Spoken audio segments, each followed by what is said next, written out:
Hello everyone, and welcome back to our channel. Today I want to show you how to add widgets on your iPad.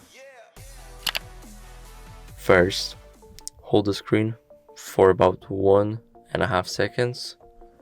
Click on the top left corner and now choose a widget that you want. Now click on the widget, click Add Widget, and if you want to place it somewhere else, like down here, simply hold it and then drag it. If it's all, then click Done, and as you can see, it's working. Thank you guys for watching, make sure to like, subscribe, and see you in the next one.